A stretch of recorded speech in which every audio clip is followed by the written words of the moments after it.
الحمد لله الذي بنعمته تتم الصالحات، والصلاة والسلام على الهادي إلى الخيرات وعلى آله وصحبه ذوي المجد والكرامات. فنسألك اللهم أن تكفنا من شرور الحادثات. وبعد، اللهم إن عبادك بنو عبادك نواصينا بيدك، ماض فينا حكمك، عدل فينا قضاؤك. نسألك اللهم بكل اسم هو لك سميت به نفسك أو أنزلته في كتابك أو علمته أحدا من خلقك أو استأثرت به في علم الغيب عندك أن تجعل القرآن ربيع قلوبنا ونور صدورنا وجلاء أحزاننا وذهاب همومنا وغمومنا، ونوّر اللهم بصائرنا بالقرآن واجعله حجة لنا لا حجة علينا يا رب العالمين. فإن أصدق الحديث كتاب الله، وخير الهدي هدي محمد صلى الله عليه وآله وسلم، وشر الأمور محدثاتها، وكل محدثة بدعة، وكل بدعة ضلالة، وكل ضلالة في النار. Hii ndio kumi la Qur'ani sasa ndio limeanza. Ole wako kama ndio umeanza kuchoka. Fa inna kulla muyassarin lima khuliqa la. Ukiona una mishati katika kumi hili, basi ujue maandishi yako ni mazuri. Ukiona una nishati, ndio shopping, ndio mambo ya kifamilia na kulala sana, ushachoshwa na Ramadhani, basi ujue maandishi yako si mazuri kwa Ramadhani hii. Ndio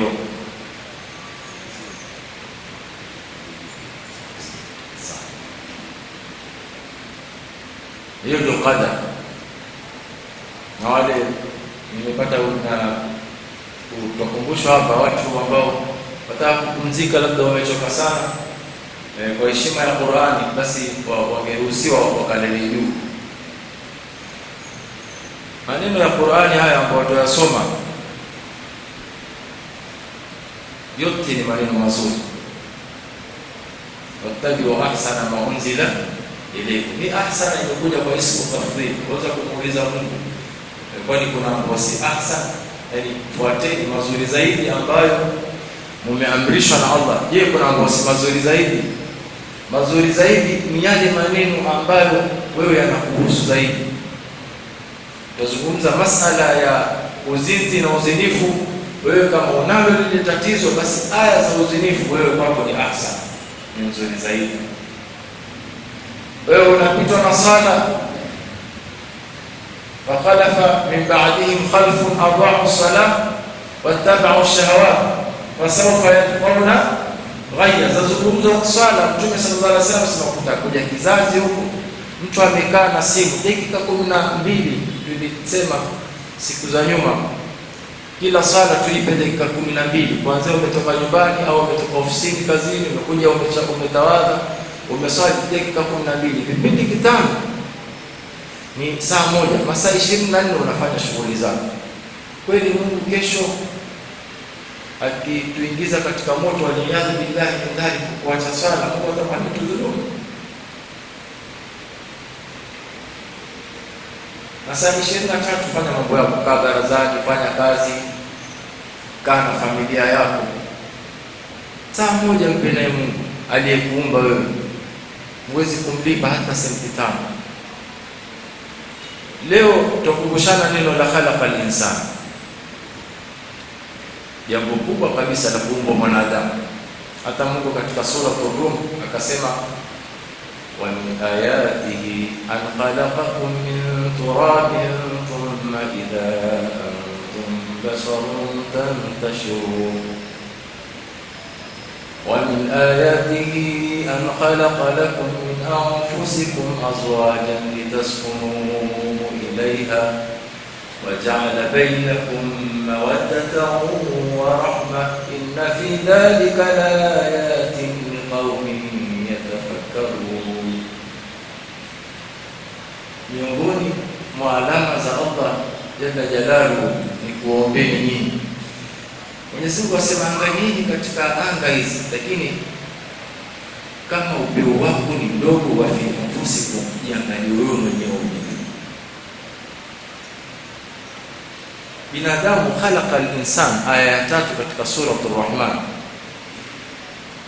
Hatujasoma sana, labda masomo ni katika kuchukua hapa na pale, si wasomi, lakini tunajua kwamba ndani ya mwili wa mwanadamu tuna damu, tuna nyama, tuna mifupa, tuna mishipa ile ya kupisha damu, kuna maji ndani, tuna figo, tuna moyo, tuna mapafu, sio kama kuna bandama, Allahu a'lam, kuna ubongo,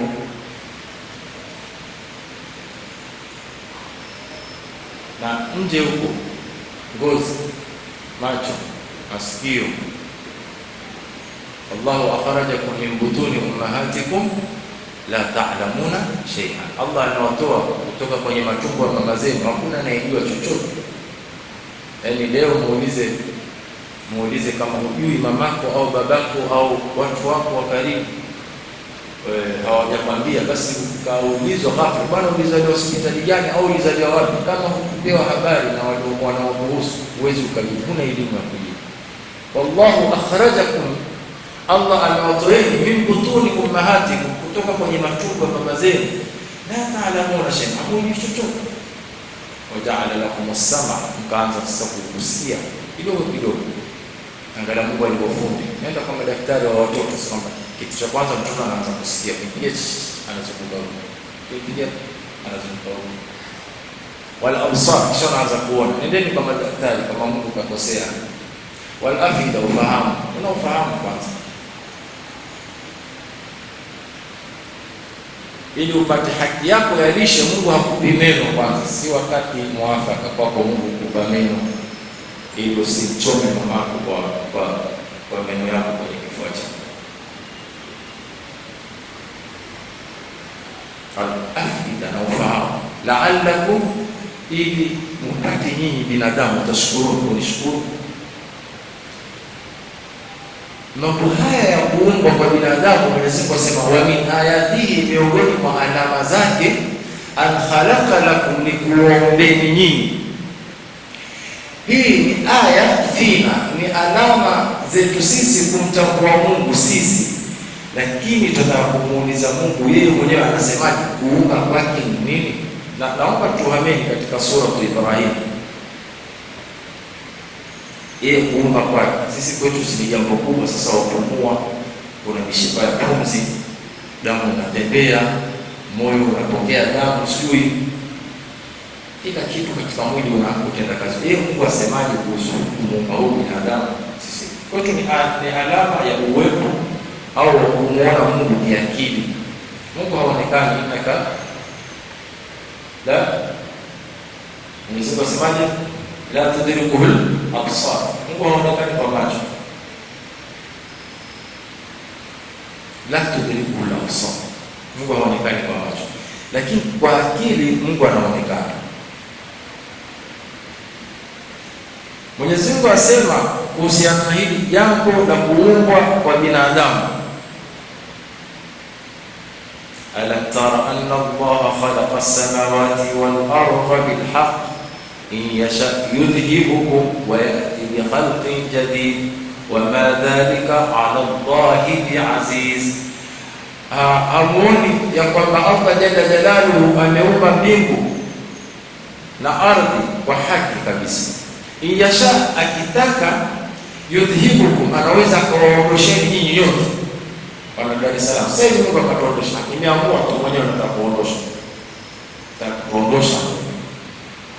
Akitaka anatuondosha, wa yati bi khalqin, kesho anaomba viumbe wake wengine wanakuja tena kuishi katika ardhi hii. Wa madhalika, jambo hilo la mimi kuwaondosha mara moja na kuwaleta wapya wengine, ya azizi, jambo gumu kwako.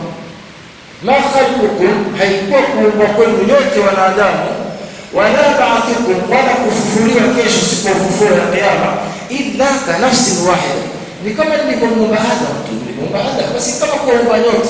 Innama amruhu idha arada shay'an an yaqula lahu kun fayakun. Kwetu sisi kuumbwa ni alama, yeye Mungu kutuumba sisi asema wa madhalika ala Allahi bi'aziz. madogo kwangu sana. Yatakiwa tumchukulie Mungu, tumchukulieni kima unachompa Mungu ndio kima cha Mungu anachokitumia kukujua wewe. Fakuruni akukuru Mungu, nitajeni na mnikumbuke, huwa ayyam, mimi nani na mimi nitawakumbuka katika matatizo yenu. Mwenyezi Mungu asema ni jambo jepesi kabisa, lakini nataka tumuulize Mwenyezi Mungu Subhanahu wa Ta'ala. Tena Mwenyezi Mungu anamuuliza mtume maneno ya maajabu kabisa. Mwenyezi Mungu anamuuliza mtume, am hasibta anna ashabal kahfi war-raqim kanu min ayatina ajaba. Wewe mtume waona hawa ashabul kahfi raqim, wanasema Saad ibn Jubair ni ule ubao katika lile pango lililojaa wale vijana, ule ubao ulioandikwa majina wale vijana na historia yao. Wadhani wewe Mtume Muhammad wale vijana walioingia kwenye ile pango na ule ubao ulioandikwa majina yao na historia yao, kama min ayatina ajabu, waona ni mambo makubwa sana mimi kumlalisha mtu miaka 300 kisha kumwamsha akiwa hai bado hajui chochote, anapumua miaka 300 kalala tu. Na jambo kubwa kwetu hilo. Am hasibta, wadhani wewe Mtume Muhammad, anna ashabal kahf, kwamba hawa ashabul kahf warraqim na lile bao kanu min ayatina ajaba, idh awal fityatu ila al-kahfi faqalu rabbana hayyi lana atina rahmatan min indika wa hayyi lana min amrina rashada fadarabna ala adani. Walipoingia kwenye ile pango tukapiga vizibo kwenye masikizi yao, sababu waweza ukalala kwa kuangalia TV, lakini ukipunguza sauti, lakini kama kuna makelele usikizi. Ndio angalia fundi, Mungu alipokuwa fundi asema fadarabna ala adani, tukapiga vizibo katika masikio yao ili wapate kulala.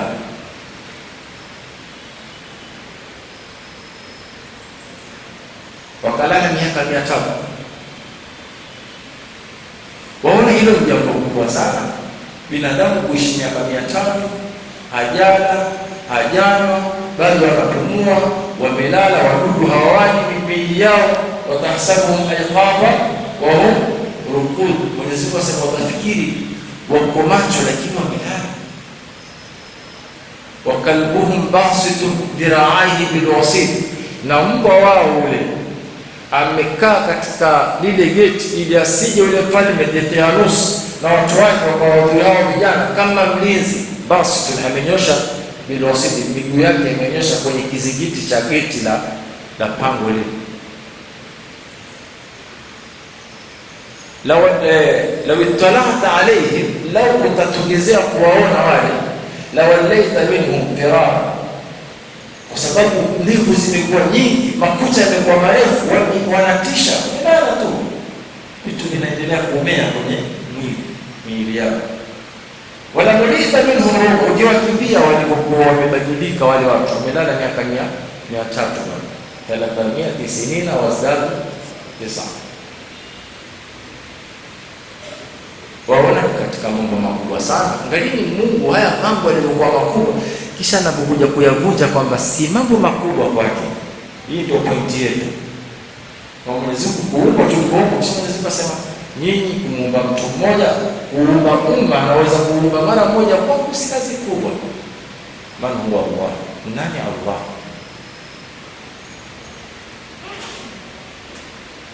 Nani?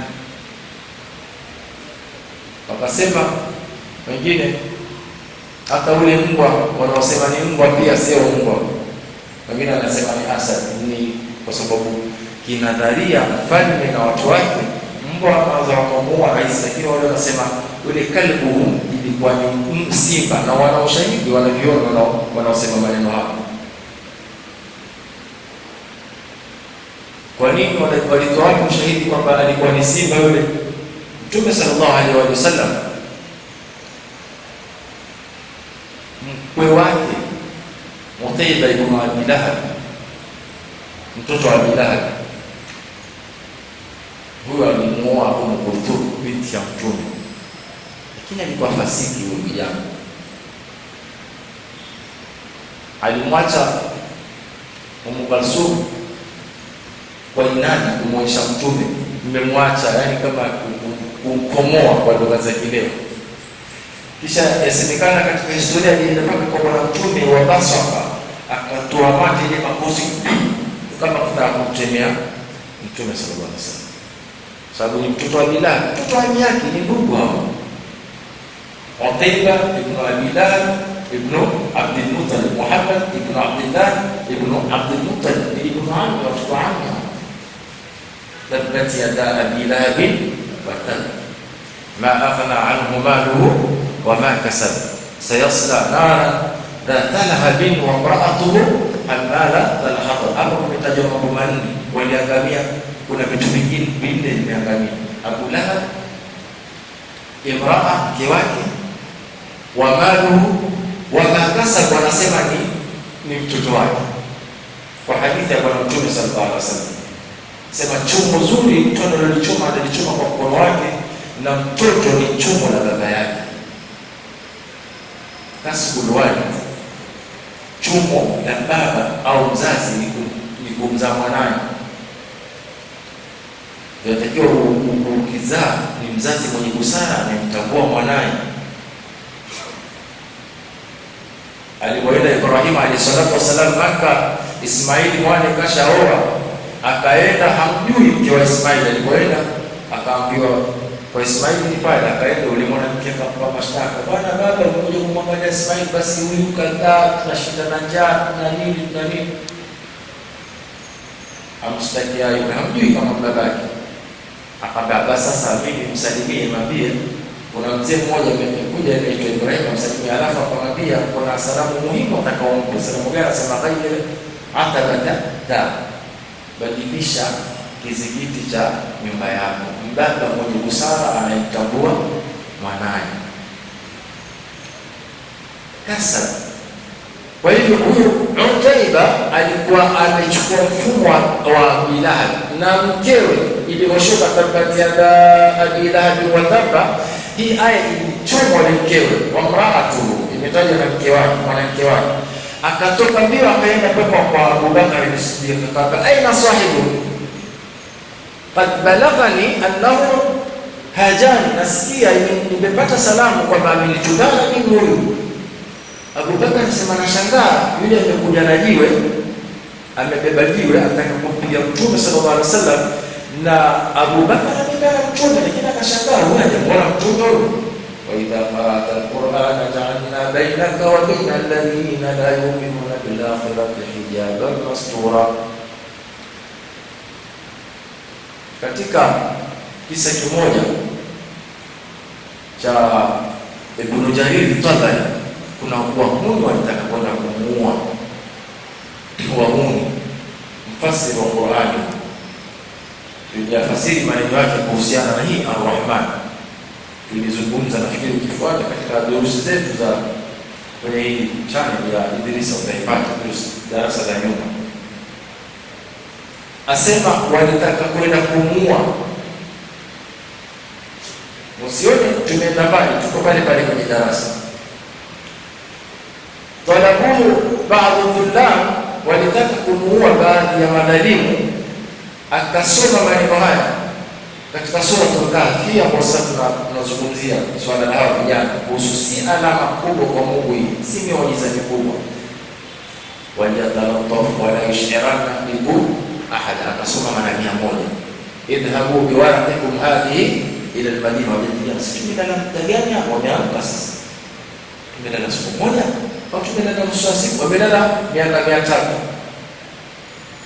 Tutakuja kuzungumza hii miaka 300. Kama itakuwa nimeingia kwingine, mtaniregesha katika miaka 300, tutakumbusha.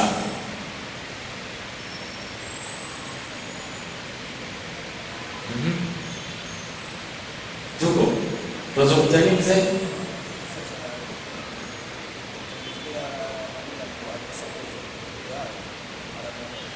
Ibn Jarir Tabari.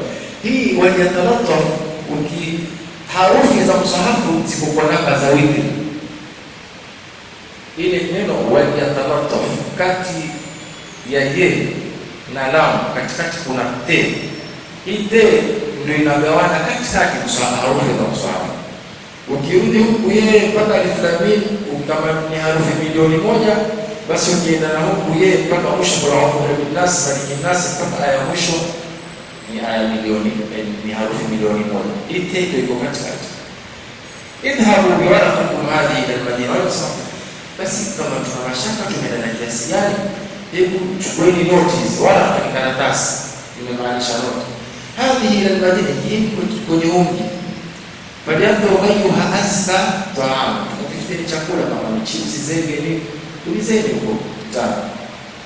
Waliyatalataf kwa sababu ya hofu iliyowakimbiza hawa vijana ashabul kahf. Wana hofu ile basi mujifiche. Fanya kwa siri, wala yushirana bikum ahad, asije akahisi mtu kwamba tumeingia katika mji sisi tulikimbia kule. Hili neno waliyatalataf, angalia hili neno talataf na neno la latif. Maana latif ni, ukiangalia aya zote ambazo zimekuja kutumia neno latif la Allah subhanahu wa ta'ala katika majina ya Mwenyezi Mungu 99 isma, man ahsaha dakhala aljanna, moja ni jina la latif. Ya bunayya innaha in takum mithqala habatin min khardalin fatakun fi sakhratin aw fi samawati aw fil ardh ya'ti biha Allah inna Allaha latifun khabir. Mwanangu Luqman mpa mwanae wasia, kesho siku ya Kiyama, kama ushahidi wa uovu wako wa kumdhulumu mtu au kumuua mtu au kuzunguka kwenye mahakama ukaenda kwa jaji ukampa fedha ukamdhulumu nyumba yake Kariakoo, au ikawa ule ushahidi wake Mungu autaka kwako kupatikana ushahidi kwamba Bwana ulidhulumu, ni mfano wa punje ya mtama. Hata ni chini ya mtama kama sisimizi. Mwanangu, siku ya Kiyama, ikiwa haki ya mwenzako dhidi yako yatakiwa katika jabali, ile punje iko katika mlima Kilimanjaro kwa mfano, au fi samawati, ile punje au mfano sisimizi iko katika mbingu, tulieleza mbingu. Hii ardhi yote unaiona, Mtume alipoulizwa hii ardhi kwa mbingu ukubwa wake, Mtume asema kama jangwa. Jangwa ni uwanja ambao huoni mwisho, kisha kile kikuku mwanamke anavaa kitupe katika kile. Sasa kile kikuku ndio hii ardhi. Kwa hivyo sisimizi kapotea kwenye mbingu hizo, au sisimizi kapotea katika ardhi, atakiwa kama ushahidi kesho siku ya Kiyama, ya atibiha Allah. Wajua kwa nini mwanangu Mungu atauleta ule ushahidi? Kwa sababu Mungu ana sifa inna Allaha latifun, ajua vitu ambavyo viko ndani mno. Ya'lamu daqaiq as-saghair, Mungu ajua deeply na ajua vitu vidogo kabisa. Hata katika hisia, ukapita mahali ukasema unakumbuka hili kovu hapo katika mgongo wa kulia, niko darasa la 7, wewe ni miaka 50, niligongana na hili juu. Ukifikiria ile fikra tu, ile khiyali umefuata na mwenzako hajui unafikiria nini. Mungu ajua yule amekumbuka mwaka fulani alijua Mwenyezi Mungu anajua. Latif, kwa maana latif ndio misikiti mingine na baada watu kumaliza sala sala ya kwa maana tunaingia. Khabir anajua mambo ya wazi. Latif bwana, hata ukija katika sura wa sirru qawlakum au ijharu bi innahu alimun bi dhati sudur. Hata ukificha neno nataka kusema neno ukishasema usije kauli watu hapo msikitini ukaacha kusema. Mwenyezi Mungu asema ya'lam, anajua lile uliloficha. Ala ya'lam man khalaq, iweje asijue aliyeumba huo moyo ambao umeficha. Wa huwa al-latif, limetumika neno tena la latif, vitu vya ndani. Kwa hivyo waliyatalataf wala yushirana bikum ahad, ndio kujificha. aliposoma majina haya mara 10 na toa kama nasaha kwa ndugu zetu, ukiwa una hofu una watu wanakuandaa, yasome haya maneno, wajatalattaf wala yushiranna bikum ahad. Fanya kama ni uradi wao, hawatakuona. Waja'alna min bayni aydihim saddan wa min khalfihim saddan fa akhshaynahum fahum la yubsirun. Mtume alipokuja ule akataka kumpiga, mwambia uko wapi huyo rafiki yako, nimesikia kwamba amenitukana. Akamwambia nisikana mtume. Ndio walivyofasiri wanavyoni, wa idha qara'ta al-Qur'ana ja'alna bainaka wa baina alladhina la yu'minuna bil akhirah alladhina la yu'minuna bil akhirah hijaban mastura. Ukisoma Qur'an, Mungu anakuwekea kinga. Soma sana Qur'an, maneno ya Mwenyezi Mungu, maneno ya huyu aliyetuumba hivi tulivyo, maneno yake haya. Kwa hivyo katika ile dua Utaiba alipomtemea mtume mate, mtume hakuwa ni mtu mwenye kuapiza sana.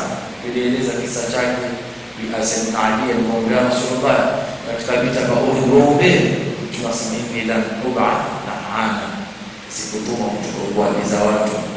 Jibril kule Taif asema arju min aslabi man ya'budu Allah wa la yushriku bihi shay'an. Mataraji migongo yao mtume anaweka sahihi ambayo hana uhakika nayo, pengine watoto wao watakuja kusema la ilaha, waache wao wapige mao.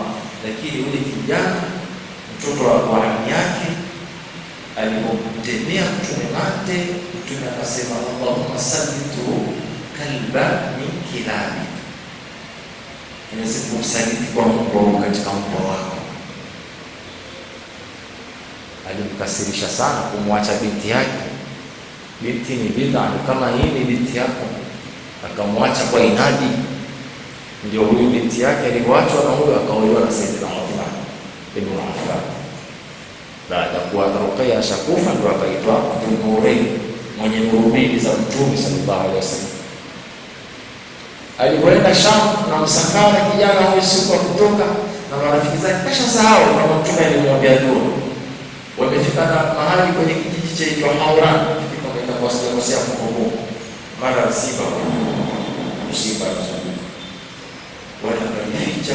Ile wazingine walikuwa wamelala, yule simba alimusa mmoja baada ya mwingine, akamusa sema huyu siye. Mwenyezi Mungu ashampa harufu ya Utaiba ibn Abi Lahab, alimtukana mtume na kumtemea mate, nani aijua mpaka harufu.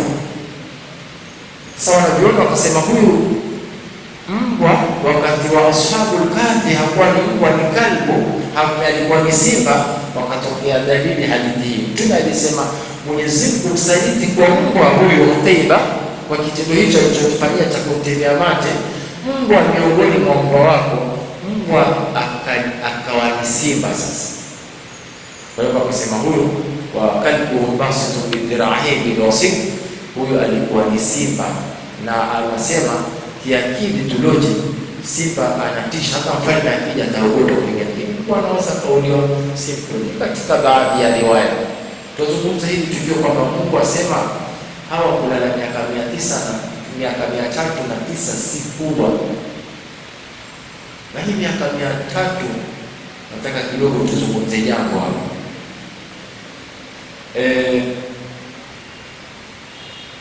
Kwa mujibu wa masiku mwaka wa kalenda wa Hijria, kwa mwaka unakuwa una siku 354, lakini mwaka amu shamsia Januari Februari una siku 365, 66. Kuna siku 11 mpaka 12 zinaongezeka kila mwaka. Kwa mwaka huu wa shamsia unazidi. Ukienda katika hisabu ya jumla katika Mwenyezi Mungu asema wala tufikafihim 300 sinin, kwa miaka 300, tukasema kwa miaka 300 ya miladia, wazdadu 9, yani kwa miaka 309 ya hijiria. Ni kwamba kila mwaka tukitoa siku 13 kwa miaka ya shamsia kwa mwaka mmoja, kwa miaka 100 inakuwa tumepata siku 1100, ambapo ukigawana katika miaka inatengenezekea miaka 3. Kwa hivyo ala rasi kulli 100 sana, katika kila miaka 100 ya shamsia kunaongezeka miaka 3 ya hijiria, kwa zile siku 11 kwa kila mwaka. Kwa hivyo miaka 300 ikaongezeka miaka 9. Kwa hivyo 300 sinin ni kwa miaka ya shamsia, solar calendar. Wazdadu 9 kwa miaka hii ya hijiria. Kwa hivyo Mwinyi mfano aliyekuwa rais mstaafu Mwenyezi Mungu amrahamu kwa nini, alikuwa amekaribia miaka 100. Yule ni kwa miaka ya hijiria, ndio kwa miaka ya shamsia. Mfano baba yangu alizaliwa mwaka 1926. Mwaka huu amekufa, ni kwa maana baba yangu kwa miaka ya hijiria ameishi miaka 103. Tumeelewa? Kwa hivyo hii miaka Mwenyezi Mungu aliyotaja imeitaja kwa hisabu za miaka mara mbili. Shamsia 390 wazdadu 9, na miaka 9, yani 9 imeongezeka kwa hisabu ya hijiria. Am hasibta anna ashab al-kahfi wal-raqib kanu min ayatina ajaba. Waona hilo ni jambo kubwa sana, si jambo kubwa kwa Allah subhanahu wa ta'ala. Watu miaka 900 wamelala na Mwenyezi Mungu asema hilo ni jambo jepesi sana kwa khalaqa al-insan, ambayo sisi kwetu sisi ni aya, ni katika alama za Allah subhanahu wa ta'ala. Lakini Mwenyezi Mungu subhanahu wa ta'ala anasema wa dhalika 'ala Allah bi'aziz. Akaliwa yule kijana kwa sababu ya kumtukana Mtume sallallahu alaihi wasallam Mutaiba. Allahumma sallitu qalba min kilabi. Ar-Rahman 'allama al-Qur'an, Allah amefundisha Qur'ani. Khalaqa al-insan, amemuumba binadamu. Nini lengo la binadamu kuumbwa? Nini lengo la binadamu kuumbwa? Tulisema lengo la binadamu kuumbwa lilitangulia katika allama al-Qur'an. Mwenyezi Mungu Subhanahu wa Ta'ala kabla hajamuumba binadamu alikuwa tayari ameweka sharia binadamu yule anaenda kufanya nini katika ardhi. Ndio maana tukasema ile taqdimu dhikri nuzuli al-Qur'an qabla taqdimu al-Qur'an qabla khalqi al-insan, kutangulia Qur'an katika sura Ar-Rahman kabla ya kuumbwa binadamu, ni kwamba usisahau malengo yako aliyokuleta katika ulimwengu, usije ukasahau. Na masiku ni haya, khalaqa al-insan. Waweza wewe kuumbwa kwako na Mwenyezi Mungu Subhanahu wa Ta'ala katika haya masiku haya, ukatengeneza katika kalenda ya miaka yako miaka 83, ambao ukiangalia zile sura zile aya zote, ya ayuha alladhina amanu kutiba alaykumus siyam kama kutiba ala alladhina min qablikum la'allakum tattaqun ayyaman ma'dudat shahru ramadan alladhi unzila fihi alquran. Sikimaliza hizo aya, Mwenyezi Mungu sema idha salaka ibadi anni fa inni qarib. Lengo sisi tumeumbwa kwa sababu ya kuja kumuomba Mwenyezi Mungu Subhanahu wa Ta'ala, kuja kumuomba. Ibada zote ni maombi, au kila kilele cha ibada unayojua ni maombi. Ukiswali, swala yenyewe ni dua. Ile katika lugha as-sala maana yake ni dua. Al-ibada, Mtume anasema ibada huwa dua, ibada yenyewe ni dua. Sawm, kilele cha sawm, Mtume sallallahu alaihi wasallam asema dua usaid ni mustajaba, dua ya mwenye kufunga ni yenye kujibiwa. Lengo la wewe kwa nini ufunge? Uombe mambo yako, ndio maana uliumbwa katika ulimwengu. Wa idha sa'alaka ibadi anni fa inni qarib. Mambo yote Mwenyezi Mungu Subhanahu wa Ta'ala kuhusu masala ya watu kuja kumuuliza Mtume, kuna neno wasita liliingia, kul, sema yasalunaka 'anil mahid qul huwa adha, wanakuuliza hedhi, sema ni maudhi. Fa'tazilu nisaa fil mahid, qul sema. Yasalunaka 'anil ahilla qul hiya mawaqitu linnas, wanakuuliza kuhusu miezi, sema ni nyakati za watu. Yasalunaka 'anis saa qul ilmuha 'inda Allah, wanakuuliza kiama, sema. Lakini katika suala la kuumbwa Mungu, Mwenyezi Mungu hakumweka mtume kama wasita waambia, akasema aliwajibu mwenyewe, alitujibu mwenyewe Mwenyezi Mungu. Wa idha sa'alaka ibadi anni fa inni qarib, kusema faqul, niache mwenyewe. Kama ambavyo mafungamano aya hii imefungana na aya za somo sawa na hadithi mtume Mwenyezi Mungu asema katika hadithi Qudsi, kullu amali ibn adam lahu, matendo yote yanayotendwa na binadamu ni yake yeye mwenyewe. Nimemtengenezea na thawabu ukiswali kadhaa, ukisoma Qur'ani kadhaa, isipokuwa saumu. Hii saumu ni mimi mwenyewe nitamlipa.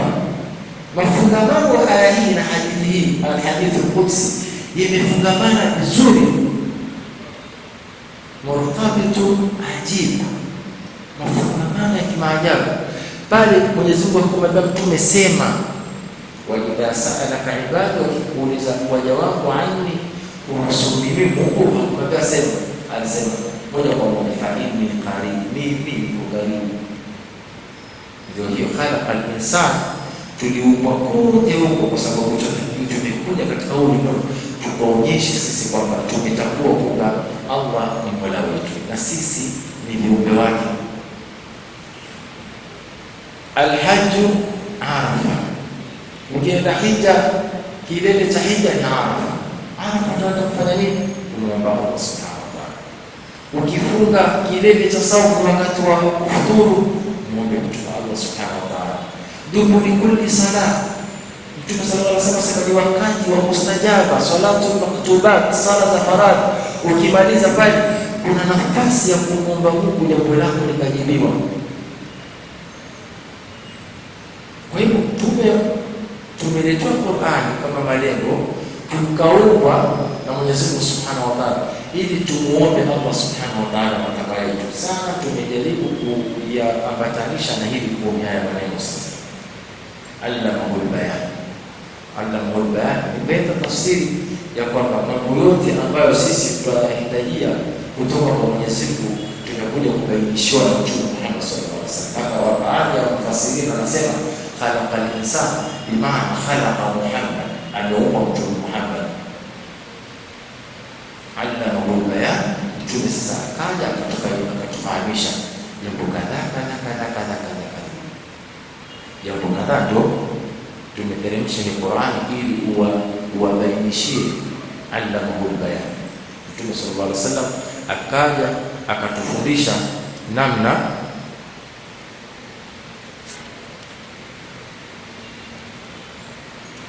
allamahul bayan, akatufundisha kila kitu katika Qur'ani. Na faradna fil kitabi min shay, sisi tuna fakhari ya kitabu. Wewe ukishika Qur'ani mwambie aliniumba mimi, kitabu ni kishika mimi, hivi ndivyo aliniumba. Haya maneno yake, khalaqa al-insana allamahul bayan. Angalia, nataka kumaliza mazungumzo yangu leo. Qur'an, maneno haya ya Qur'an ambayo sasa hivi tuna msiba mkubwa. Vijana wetu, watoto hawasomi madrasa, hawasomi Qur'an. Wakati huu ni wakati wa kurudi kwa Qur'an. Kila jambo unaloliona ndani ya Qur'an ina maajabu kabisa. Mwenyezi Mungu akamtuma Farao, kajiona unachika bidani kanitakuna ni marafaka, tukuokoa mwili wako ili watu wakija wathibitishe uwepo wako. Maneno hayo yamezungumzwa na Qur'an. Wataka ukweli upi ndugu yangu katika imani? Juzi katika kusoma kwako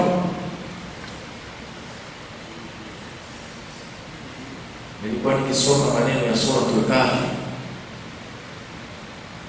Ule baba ya Musa alipomwambia Yusha ibn Nun, mtoto wa dada yake, atina ghadana na qad laqina min safarina hadha nasaba, naomba chakula, nataka kuzungumza Qur'ani kidogo, naomba tumechoka, lete chakula tu, faqad laqina min safarina hadha nasaba. Yule kijana akasema, araaita, waona, idh awaina ila sakhara, tulipopumzika katika ile jabali pale. Mtoto dadake atakuja kuwa mtume baada ya mtume Musa kufa, kwa ni nabii kwa Bani Yusha. Fa inni nasitu al-hut, nimemsahau samaki pale. Alimuona samaki kutoka katika gari, katika kambi. Wa ma ansanihu illa shaytanu an adhkura, na hakuna alinisaulisha samaki isipokuwa nishakumana, nimemuona. Katika maneno ya Kiarabu ukisema neno ansani, hii he ya dhamir ambayo inarudi kwa mukhataba bil mufrad, yatakiwa hii he ina kasra wa ansanihi, kama ilivyokuja kwa Yusuf alayhi salatu wasalam alipoingia wa dakhala ma'ahu sijna fatayan, qala ahaduhuma inni arani a'suru khamra wa qala al-akhar inni arani ahmilu fawqa ra'si khubzan ta'kulu at-tayru minhu nabina bitawil. Yusuf alikuwa na elimu ya kukagua ndoto. Kuja na mtu hapa anaja nifuata ni kwa ngani nini, kenda kwa Yusuf akamwambia basi atakupa uhakika ile kitu. Sasa vijana waliingia na jela pamoja. Kwa hiyo wakiwa kama marafiki, hukumu ya Yusuf nenda jela, hukumu ya hawa vijana wawili kwenda jela ilikuwa date tarehe moja wanaingia jela. Wanda kala ma'ahu sijna fataya, waliingia pamoja na Yusuf vijana wawili jela. Akasema mmoja baada wanaishi sasa jela, ahaduma mmoja wao arani aksiru khamra, naona kama alikuwa anatengeneza mvinyo hivi kwenye ndoto. Akasema kusema al-akhar, mmoja akasema inni arani ahmilu fawqa ra'si khubza, naona kama nimebeba kapu, wanakuja ndege na mikate, ndege wanakula, taakulu taywa na bitawili nakulu dhahir nafsi ila dalalati ukhra, ni kuliunganisha neno lile ukalipa chika katika fasiri nyingine. Ile kamwambia wewe, bahati mbaya ndugu yangu, I'm sorry, tembele choko mazu utauliwa wewe, hukumu yako kuuliwa wewe, ambaye ulikuwa umebadilika. Na wewe bwana, wewe unaonekana mfano na kupenda wale wanakuja kukagua kazi zenu na kuendelea jela, wewe nafikiri utakwenda kwa mfalme kumtengenezea mvinyo na vinywaji, juisi na asir na mvinyo. Sawa, ule kijana siku yake ya hukumu akauliwa. Sasa alipotoka huyo kutoka jela, asema waqala idhkurni inda rabbik waqala lilladhi dhanna annahu najim minhuma, inayatakiwa sababu Yusuf alikuwa ni mgeni kule, hana ndugu ndio mdhuru, wakapita wenye wasafiri wale wakatoka kwenye nchi yao wakaenda kwenye nchi yao. Kwa hivyo hakuna ile mtu mwenye kwenda kumtetea pale jela au kwa mahakama. Ikabidi sasa atumie nafasi ya huyu kijana, idhkurni inda rabbik, kwa hiyo bwana sio anaenda kukaa karibu na bosi wanampa juisi, basi mwambie kuna mimi sikuwa na hatia bwana, nimesikiziwa, sina mtu hapa, sina baba, sina mama. Fa ansahu shaytanu dhikra rabbih, kama huyu Musa alipomsahau samaki na huyu kijana alipotoka, shetani akamsahulisha kukumbusha bosi wake. Falabitha fi sijni bid'a sinin, Yusuf ikawa ni sababu ya kukajira wakati mrefu. Kwa nini? Kwa shetani anamsahulisha, kwa sababu ukiwa jela watu 500 1000 labda unafanya dawa pale ndani, lakini ukitoka utaenda Dar es Salaam, utaenda Morogoro, utaenda Singida, watu wengi watapata faida. Kwa hiyo shetani anatumia tena kiungo kile. Kwa hiyo neno la ansanihi imeitwa ansanihi kwa kasra, lakini kwa nini kule kwa samaki ikawa ansanihi? Nataka kuzungumza hii Qur'an katika mambo ya kilugha kidogo. Wasema quwwatu sautia, ile kuwekwa dhumma ina maana ile kisomo ni cha kusoma kwa sauti ya juu. Mfano usubuhi tu wale watu wako kama demo, wale watu wa swala alfajiri, ukitoka nyumbani pale unaona jua limegawanyika mara mbili, limegawanyika mara mbili. Kila saa 4 saa 5 kwa rafiki yako kweli itaingia kile mbona, unajua nimeliona jua lile limegawanyika mara mbili. Lile tukio la kugawanyika jua halikupi nafasi ya kulizungumza ile tukio kwa sauti ya chini. Ni lazima utazungumza, bwana hatari bwana, nimeliona jua vipande viwili. Baba waeleza kwa sauti jua, ni Mwenyezi Mungu haya maneno kwa ndani ya Mwenyezi Mungu. Wa ma ansanihu illa shatakta Qur'ani, namna ya maneno haya yako mara mbili tu pekee. Wa man ahada alayhi Allah, katika miadi, ahadi ya Mwenyezi Mungu ni mithaqu na ghalidha, ni jambo kubwa. Ahadi ya Mwenyezi Mungu katika mambo makubwa. Na hapa tukio la ule samaki fatakhadha sabilahu fil bahri ajaba, ule samaki alikuwa amepigwa, ndugu zangu, amewekwa chumvi, amewekwa sijui nini, malimao, amewekwa kwenye mkaa, ameiva, amewekwa kwenye kapu kama kitoweo. Samaki yule kijana kalala, kashtuka, kwa mbona nasikia kama kuna kitu kinatingishika hivi. Akiinuka samaki yule anatoka kwenye fatakhadha sabilahu fil bahri saraba, yani masla, akaenda kwenye. Sasa akasahau yule, akatembea muda mrefu. Sasa kwa hiyo ili ikaekwa dhuma, tutakueleza haya maneno, usikae mkaona sijui sekula, kwa some vijana sekula. Hii Qur'ani ina mambo mengi makubwa, tusisahau kuwafundisha mtoto wetu Qur'ani. Hasara inapita hii. Waqala alladhina kafaru la tasma'u lihadha Qur'an, na makafiri huu ni ilani kwao, wasisikie Qur'ani. Au watoto wacheze game, waikeni system za game, waikeni sijui kadhaa kadhaa. Mambo ya vijana, ndugu zangu, katika ulimwengu wa sasa hivi tuliokuwa nao, vijana wadogo, ulimwengu. Kwa hivyo ile wakasanihu ikawekwa dhuma, kwa sababu hili tukio lenyewe halielezeki kwa sauti ya chini. Kwa hiyo Mtume ndio alama hoja yake, akaja akatufundisha hii kuanzia Ar-Rahman, tukaelezea maana Ar-Rahman ni jina la Ar-Rahman ambaye alikuja kubeba na kuwasaidia wote, ndio Rabbul Alamin. Ala ni kullu ma siwa Allah, hata kafiri Mwenyezi Mungu kumsaidia. Tukazungumza mfano wa ndege, alam yarau ila at-tayr fawqahum sawafatin wa yaqbiduna ma yamsikuna illa ar-Rahman. Ar-Rahman allama al-Qur'an. Tukazungumza kwa nini imetangulia Qur'an, tukatoa mfano katika sura Ar-Rum. Mwenyezi Mungu katika zile aya anataka kuumba binadamu, katika zile aya 8 binadamu hajaumbwa, akaumbwa, akalala na mke wake, akala chakula, akanyesha mvua, mpaka kiyama kitatukia katika zile sura tu zile. Subhanallah hina tumsuna wa hina tusbihun. Tukazungumza kuna swala 5 zimetajwa kwa mujibu wa maneno ya Abdullah, mwanachuoni muhibbul umma, ambaye aliombea mtumiwa na bwana Mtume sallallahu alaihi wasallam. Ukiangalia aya yote katika Qur'ani huwezi kumkosa huyu bwana ambaye ni first kazi ni mtoto ani yake bwana Mtume sallallahu alaihi wasallam, akapata dua. Na yatakiwa ukiona wanavioni, na kama kuna guts, kuna jua, yani kuna nafasi ya kumpelekea mwanao aende pale akafaidika. Wanaviona na vitu vingi sana katika fikra zao na akili zao.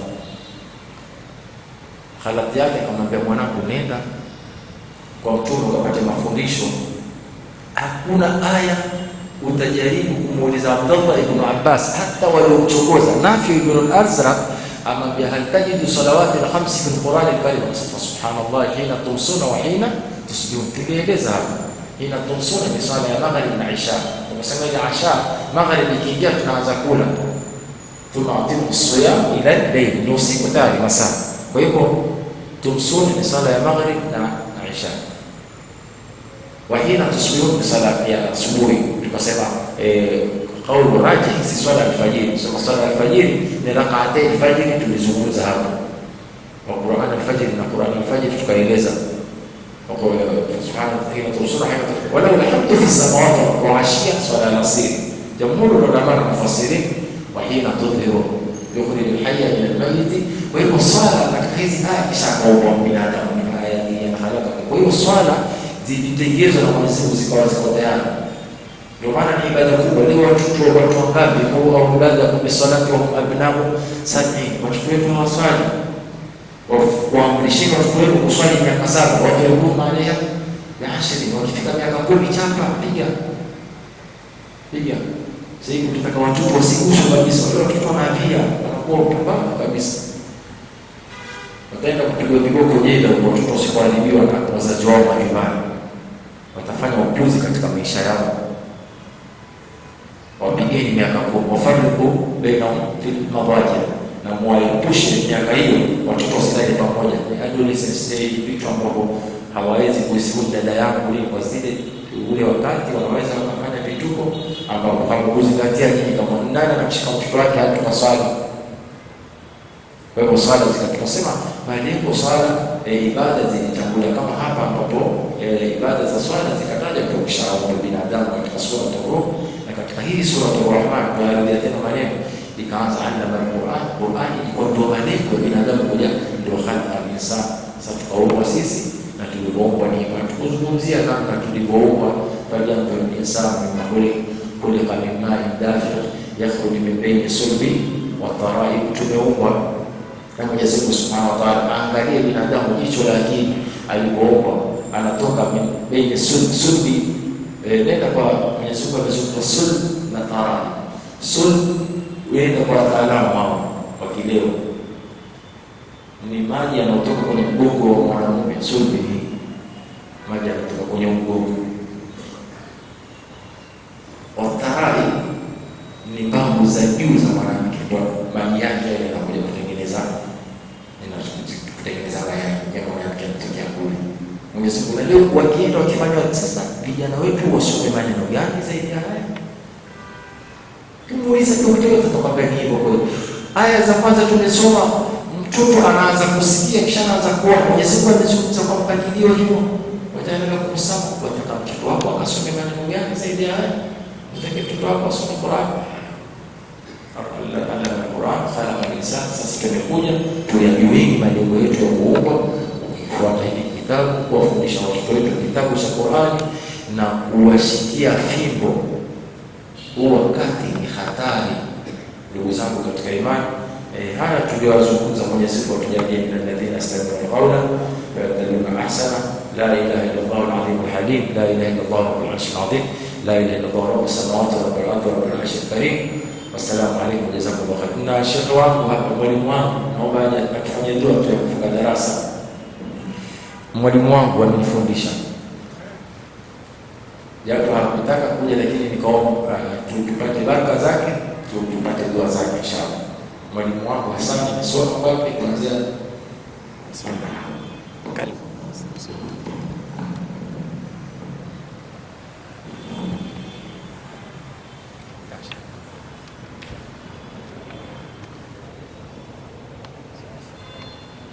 Assalamu alaykum wa rahmatullahi wa barakatuh.